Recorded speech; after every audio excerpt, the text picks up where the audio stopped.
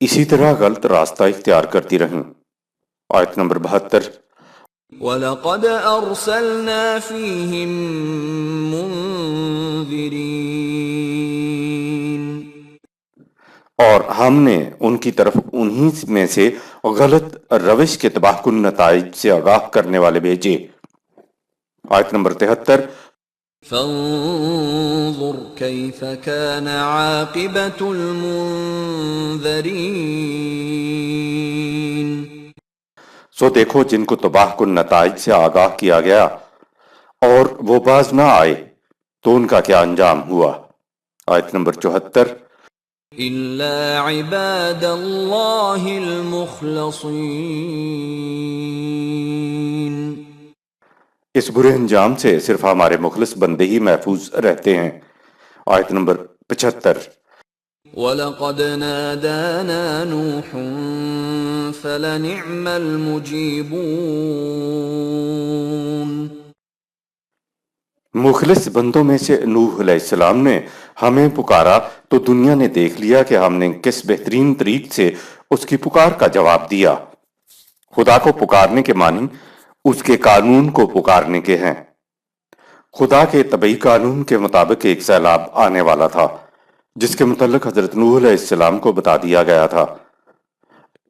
اس سے بچنے کے لیے حضرت نوح علیہ السلام نے پکارا تو جواب میں کہا کہ طبعی آفات سے بچنے کے لیے دوسرے طبعی قانون سے مدد لو۔ کہا کہ سیلاب سے بچانے کا قانون ہم بتاتے ہیں، تم ہماری نگرانی میں ایک کشتی بناؤ۔ سورہ 11 آیت نمبر 37۔ تو تم اور تمہارے ساتھی سیلاب سے بچ جائیں گے۔ اس زمانے میں کشتی بنانا انسان کو نہیں آتا تھا، اس لیے کہا کہ ہماری نگرانی میں کشتی بناؤ، ہم تمہیں بتاتے جائیں گے اور تم بناتے چلے جاؤ۔ اس میں ہمارے لیے سبق ہے کہ ایک طبعی قانون کی ہلاکت سے بچنے کے لیے خدا کے دوسرے طبعی قانون کا سہارا لو، وہ حفاظت کر دے گا۔ حضرت نوح علیہ السلام کی پکار کے جواب میں خدا نے سیلاب سے بچانے والے قانون کی طرف رہنمائی فرمائی تھی۔ یہ تھا حضرت نوح علیہ السلام کی پکار کا خدا کی طرف سے جواب۔ آیت نمبر 76۔ وَنَجَّيْنَاهُ وَأَهْلَهُ مِنَ الْكَرْبِ الْعَظِيمِ،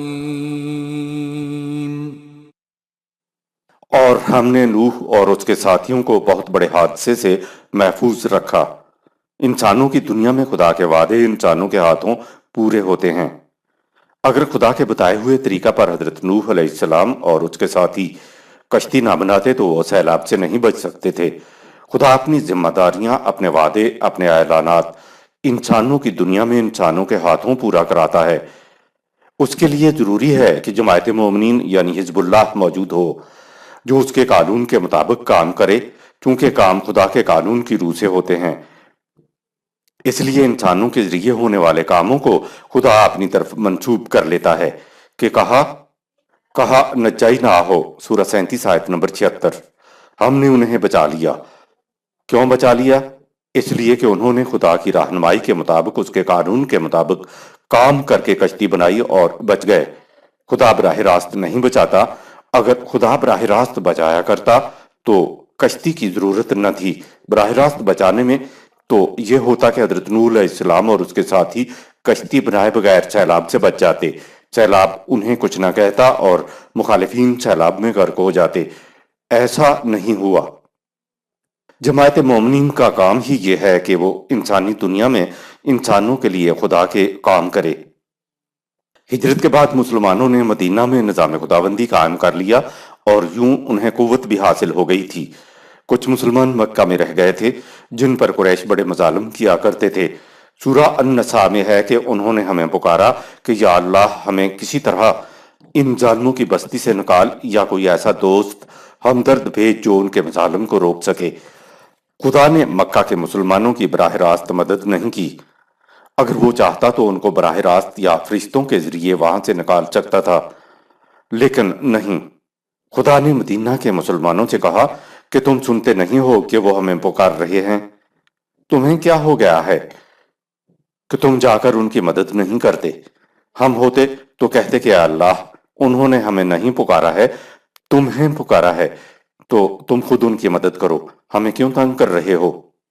دیکھا آپ نے خدا انسانی دنیا میں براہ راست مداخلت نہیں کرتا، وہ انسانوں کے ذریعے انسانوں کی بہبود کے کام کراتا ہے، بشرطے کہ جماعت مومنین میدان میں ہو۔ اگر جماعت مومنین نہ بھی ہو تو خدا نے انسان کے اندر جذبات رکھ دیے ہیں جو کسی پر مظالم دیکھ کر بھڑک اٹھتے ہیں اور لوگ اکٹھے ہو کر ظالم کی کلائی مروڑ دیتے ہیں۔ ایک اور مقام ملاحظہ فرمائیں، خدا نے کہا نحن نرزقکم و ایاہم، سورہ 6 آیت نمبر 151، ہم تمہیں بھی رزق دیتے ہیں اور تمہاری اولاد کو بھی۔ لیکن خدا نے رزق کبھی بھی براہ راست نہیں دیا، وہ قرآن میں قدم قدم پہ جماعت مومنین سے کہتا ہے کہ تم ان کے رزق کا انتظام کرو، وہ چھپر پھاڑ کر کسی کو رزق نہیں دیتا۔ آگے آتا ہے کہ اور ہم نے اس داستان کو آنے والی نسلوں کے لیے محفوظ رکھ لیا۔ اس میں محفوظ رکھ لینے والی بات یہ اصول ہے کہ طبعی آفات سے بچنے کے لیے دوسرا طبعی طریقہ اختیار کرو۔ آیت نمبر 77، وَجَعَلْنَا ذُرِّيَّتَهُ هُمُ الْبَاقِينَ، اس کے مخالفین سب تباہ ہو گئے اور نوح کی ذریت ہی باقی رہی۔ آیت نمبر 78، وَتَرَكْنَا عَلَيْهِ فِي الْآخِرِينَ، اور ہم نے اس داستان کو آنے والی نسلوں کے لیے محفوظ رکھ لیا۔ آیت نمبر 89، سلام علی نوح فی العالمین، اس طرح نوح علیہ السلام کو اقوام عالم میں امن و سلامتی کا پیغمبر ہونے کا مقام حاصل ہوا۔ آیت نمبر 80، انا کذالک نجزی المحسنین، نوح ہی نہیں، ہم ہر اس شخص کو جو قوانین خداوندی کے مطابق حسن کارانہ انداز میں زندگی بسر کرے ایسا ہی بدلہ دیتے ہیں۔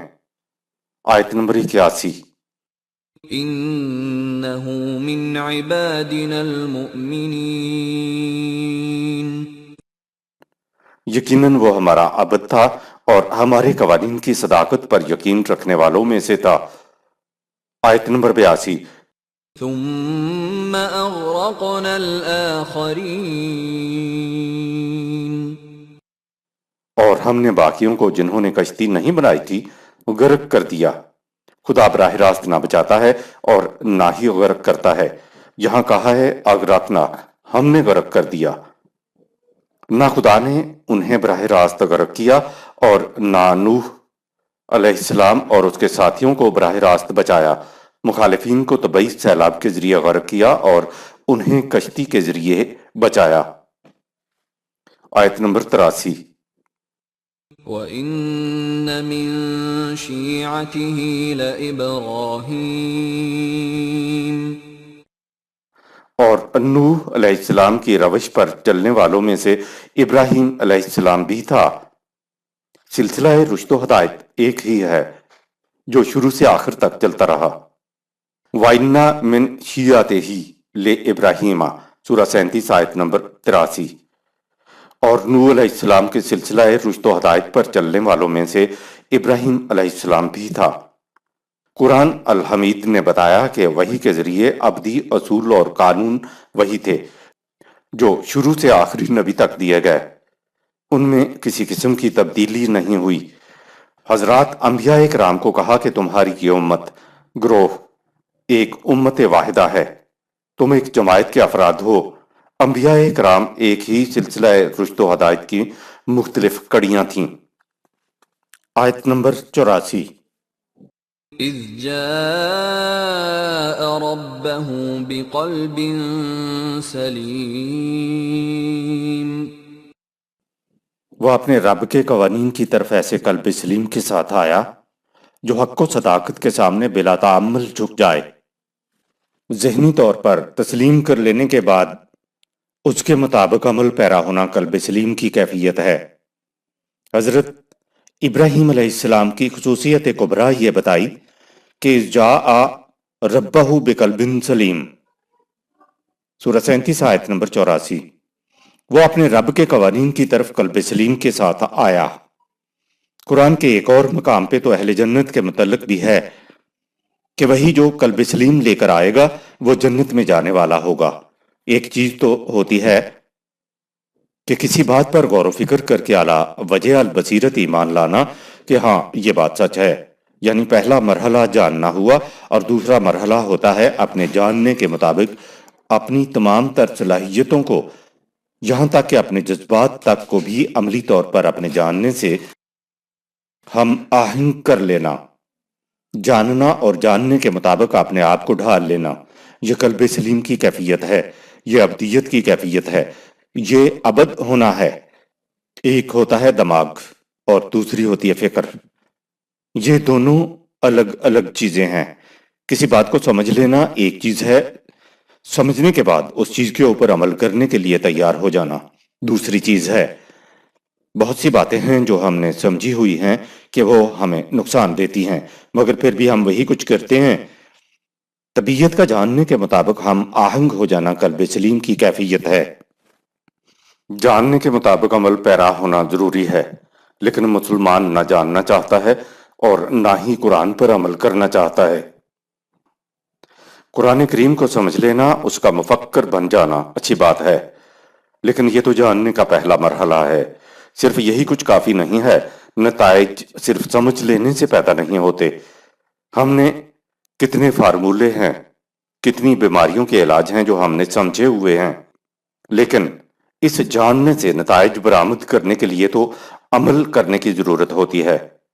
یہ ٹھیک ہے، سمجھ لینا بھی ضروری ہے۔ سمجھے بغیر جاننے کے ایمان کو قرآن ایمان ہی نہیں کہتا۔ ظاہر ہے ایمان کے لیے سمجھ لینا پہلا مرحلہ ہے۔ سمجھ لینے کے بعد آپ کے عمل کرنے کی طرف راغب ہونے کے لیے آپ کی طبیعت کا اتر آنا بھی ضروری ہے۔ اگر طبیعت جاننے کے مطابق نہیں ہوتی تو ایسا جاننا، ایسا ایمان کسی کام کا نہیں۔ طبیعت کا جاننے کے مطابق ہو جانا دوسرا مرحلہ ہے جس سے نتائج برآمد ہوتے ہیں۔ یہ دونوں مرحلے ہم آہنگ ہوں تو قلب سلیم بنتا ہے، انسان عبد بنتا ہے تو کڑوی بات، لیکن حقیقت یہ ہے کہ ہم ایمان نہیں لائے، ہم قومی یا نسلی مسلمان ہیں، کیونکہ ہم نے دل و دماغ کی تسکین کے بعد قرآن کی صداقتوں کو تسلیم نہیں کیا ہے، ان پر ہم نے غور و فکر ہی نہیں کیا ہے۔ اگر کر لیتے تو کم از کم دماغی طور پر، ذہنی طور پر تو ہم مومن ہو جاتے۔ اگلا قدم بس عبد بننے کا رہ جاتا۔ مسلمانوں کی ناکامی کو دنیا اسلام کی ناکامی تصور کرتی ہے۔ ہم کیوں نہیں جرت کے ساتھ اعتراف کر لیتے کہ آج مسلمانوں کے اندر اسلام نہیں ہے؟ معذرت خواہانہ انداز میں کہتے ہیں کہ ہم پھر بھی اچھے ہیں۔ مغرب کو دیکھیں کتنی فحاشی ہے، وہ شراب پیتے ہیں، جوا کھیلتے ہیں، لیکن ہم اپنے ہاں کی فحاشی کو نہیں دیکھتے۔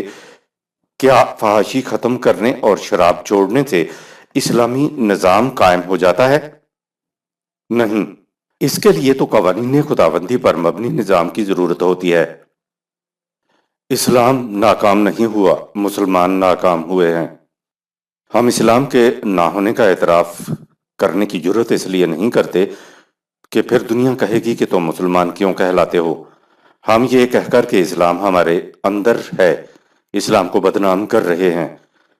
نہ تو ہم نے غور و فکر کرنے کے بعد علی وجہ البصیرت قرآنی حقائق کو تسلیم کیا ہے، اور نہ ہماری صلاحیتیں اور جذبات قرآنی حقائق سے ہم آہنگ ہیں۔ خدا کا عبد بننے سے ہم کوسوں دور ہیں۔ پیدائشی اعتبار سے تو کوئی بچہ بھی نہ مومن ہوتا ہے اور نہ کافر۔ اسے ہوش سنبھالنے کے بعد علی وجہ البصیرت غور و فکر کرنے کے بعد مسلمان یا کافر ہونا پڑتا ہے۔ اسے اقدار خداوندی پر ایمان لانا یا انکار کرنا پڑتا ہے۔ ہر نماز میں ہم اقرار کرتے ہیں ایاک نعبد، سورہ 1 آیت نمبر 4، ہم تیری ہی عبدیت بجا لاتے ہیں، یعنی ہم تیرے ہی قوانین کی اطاعت کرتے ہیں۔ لیکن عبدیت کے اس اقرار میں نہ ہمارا قلب و دماغ علی وجہ البصیرت اس پر مطمئن ہوتا ہے کہ ہم کیا کہہ یا کر رہے ہیں، نہ ہماری زندگی کے اندر عبدیت مشہود ہوتی ہے، اور نہ ہم عبد ہیں۔ ہم نے عبد کا ترجمہ پرستش کر لیا اور کہہ دیا کہ نماز پڑھ کر ہم نے خدا کی پرستش کر کے عبدیت کا تقاضا پورا کر دیا۔ یاد رہے کہ قبروں اور بتوں کو سجدہ کرنا ہی شرک نہیں ہے، بلکہ خدا کی پرستش کرنا بھی جائز نہیں ہے۔ جائز ہے تو بس خدا کے قوانین کی اطاعت کرنا ہے. خدا تو اپنے لیے پرستش کہتا ہی نہیں، وہ تو اپنے لیے محکومیت کہتا ہے، اطاعت کہتا ہے، فرمان برداری کہتا ہے، ابدیت کہتا ہے. یہ محکومیت، یہ اطاعت، یہ فرما برداری اور یہ ابدیت صرف خدا کے قوانین کے ذریعے ہی کی جا سکتی ہے. کیونکہ خدا تو ہمارے سامنے نہیں آتا تو اس کی پرستش کرنے کے کیا معنی؟ ہر مذہب بلکہ دہریے تک بھی کہتے ہیں کہ ایمانداری اچھی چیز ہے. اگر لوگ ایمانداری پر قائم نہیں ہیں تو ایمانداری ناکام ثابت نہیں ہوئی ہے بلکہ انسان ناکام ثابت ہوئے ہیں. اب جب کہ اسلام مسلمانوں میں نہیں ہے تو اسلام کیسے ناکام ہو گیا؟ آیت نمبر 85. إذ قال لأبيه وقومه ماذا تعبدون اس نے اپنے باپ اور ساری قوم سے برملا کہہ دیا کہ جن چیزوں کی تم پرستش کرتے ہو بھلا ان کی حقیقت کیا ہے؟ آیت نمبر 86.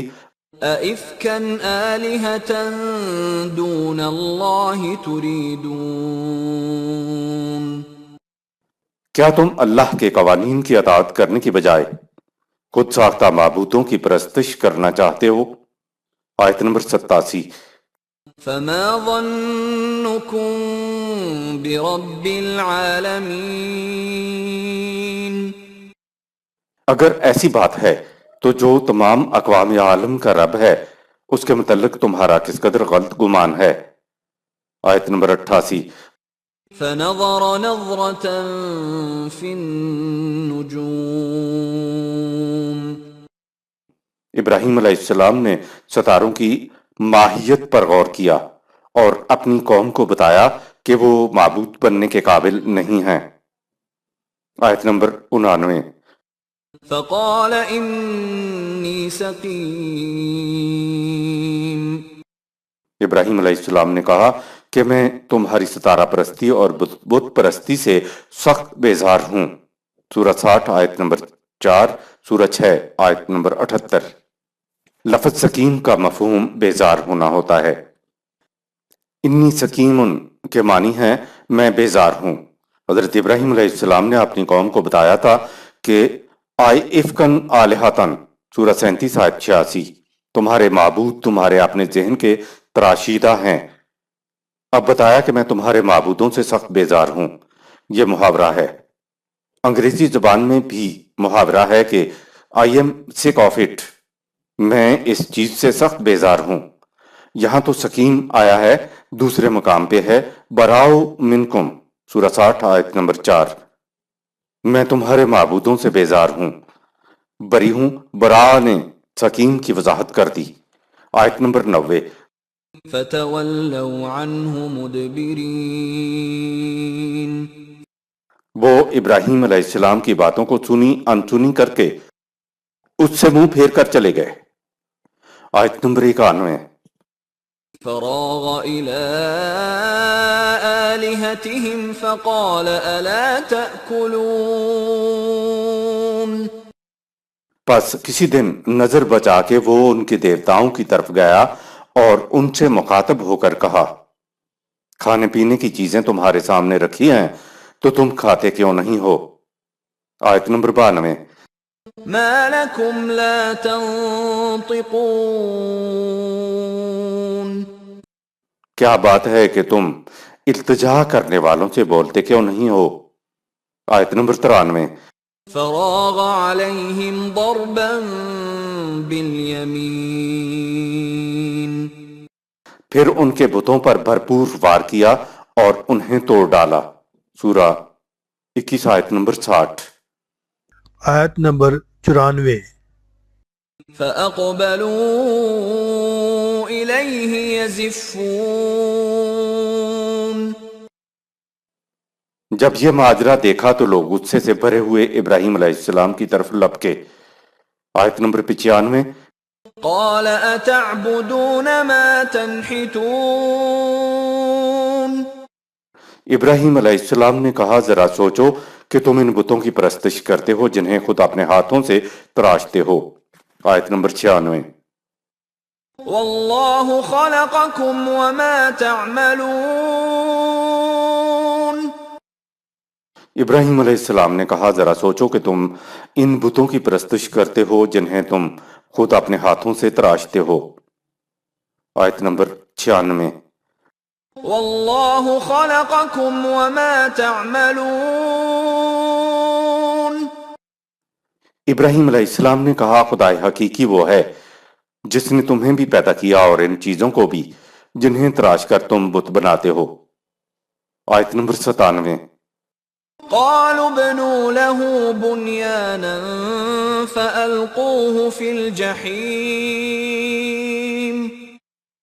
لاجواب ہو کر باہمی مشورے سے انہوں نے کہا کہ ایک عمارت بناؤ اور اس کے اندر ڈال کر اسے آگ میں جلا دو۔ آیت نمبر 98۔ فأرادوا به كيدا فجعلناهم الأسفلين۔ انہوں نے ابراہیم علیہ السلام کے خلاف ایک چال چلنی چاہی لیکن ہم نے ان کی چال کو ناکام بنا کر انہیں نیچا دکھا دیا۔ حضرت ابراہیم علیہ السلام کو آگ میں نہیں ڈالا گیا تھا۔ قرآن بتا رہا ہے کہ انہوں نے ابراہیم علیہ السلام کو آگ میں جلا ڈالنے کی ایک چال چلنی چاہی لیکن ہم نے ان کی چال کو ناکام بنا دیا، یعنی وہ ابراہیم علیہ السلام کو آگ میں نہیں ڈال سکے۔ اگر وہ آگ میں ڈال دیتے تو ان کی چال تو کامیاب تھی، لیکن خدا کہہ رہا ہے کہ ہم نے ان کی چال کو ناکام بنا کر انہیں نیچا دکھا دیا۔ ایک دوسرے مقام پہ ہے نجیناہ، سورہ 21 آیت نمبر 71۔ ہم نے اسے نجات دی۔ نجات کے معنی ہیں کسی خطرے میں پڑنے سے پہلے ہی کسی کو خطرے سے دور لے جانا، اس کو محفوظ کر دینا۔ لہٰذا خدا حضرت ابراہیم علیہ السلام کو خطرے میں پڑنے سے قبل ہی دور لے گیا۔ یہ ہے نجیناہ، سورہ 21 آیت نمبر 71۔ اس سے پہلے کہ وہ اپنی اسکیم پر عمل درآمد کرتے، حضرت ابراہیم علیہ السلام اپنے بھتیجے حضرت لوط علیہ السلام کے ساتھ وہاں سے ہجرت کر گئے۔ نجیناہ سورہ 21 آیت نمبر 71 ظاہر کر رہا ہے کہ حضرت ابراہیم علیہ السلام کو آگ میں ڈالا ہی نہیں گیا تھا۔ آیت نمبر 99۔ وقال انی ذاہب الی ربی سیہدین۔ چنانچہ ابراہیم علیہ السلام نے یہ کہتے ہوئے وہاں سے ہجرت کر لی کہ میں اپنے رب کی طرف جا رہا ہوں، وہ یقیناً میری رہنمائی ایسے ماحول کی طرف کر دے گا جو اس کے نظام کے قیام کے لیے سازگار ہو۔ سورہ 29 آیت نمبر 26۔ آیت نمبر 100۔ رب هب لی من الصالحین۔ سازگار ماحول کی طرف ہجرت کے بعد حضرت ابراہیم علیہ السلام نے کہا اے میرے رب تو مجھے ایسی اولاد عطا فرما جو شرف انسانیت کی صلاحیتیں لیے ہوئے ہو۔ آیت نمبر 101۔ فبشرناہ بغلام حلیم۔ تو ہم نے اسے متحمل مزاج لڑکے کی بشارت دی۔ حلیم کا مفہوم، عرب قوم نظری علوم سے واقف نہ تھی، وہ اپنے ہاں الفاظ اور اس کے معنی محسوسات سے اخذ کرتے تھے۔ عربوں کے ہاں یہ صورت تھی کہ ایک اونٹ جو بھرپور توانائیوں کا مالک ہو، نہایت عمدہ تندرستی رکھتا ہو اور وہ بیٹھا جگالی کر رہا ہے، بچے آ کر کوئی اس کی گردن پر چڑھ جاتا ہے تو کوئی اس کی پیٹھ پر سوار ہو جاتا ہے تو کوئی اس کے کان کھینچ رہا ہے، لیکن وہ بچوں کی ان حرکتوں کا برا نہیں مناتا، مشتعل نہیں ہوتا، مزے سے جگالی کرتا رہتا ہے اور بچوں کو کچھ نہیں کہتا، بچوں کی تمام حرکتوں کو برداشت کیے چلا جاتا ہے کہ بچے ہیں کوئی بات نہیں، اور جب اپنا فریضہ انجام دینے کا وقت آتا ہے تو پھر یہ اپنی پوری توانائیوں کے ساتھ فریضہ ادا کرتا ہے۔ جس اونٹ میں بردباری ہو، جو چھوٹی چھوٹی باتوں پر جلد مشتعل نہ ہو جاتا ہو، اس کے اندر سہار ہو، لیکن فرائض کی سر انجام دہی میں وہ پوری توانائیوں سے کام لے، تو ایسے اونٹ کو وہ حلیم کہتے تھے۔ جب یہ صفات کسی انسان میں پائی جائیں تو وہ اس کو بھی حلیم کہتے تھے۔ الحلیم خدا کی صفت ہے۔ اگر خدا میں سہار نہ ہو، برداشت نہ ہو تو ذرا سی بات پر بھڑک اٹھے تو سوچ لیں کہ انسانوں کا کیا حال ہو۔ ہم محفوظ اس لیے ہیں کہ وہ حلیم ہے، لیکن جب اس کی کسی صفت کے نمود کا وقت آتا ہے تو پھر وہ پوری توانائیوں سے کام لیتا ہے۔ خدا نے ابراہیم علیہ السلام کو ایسے بیٹے کی خوشخبری دی جو بھرپور توانائیوں اور صلاحیتوں کا مالک ہوگا، لیکن اس میں بڑی سہار اور بردباری ہوگی۔ صدق اللہ العظیم۔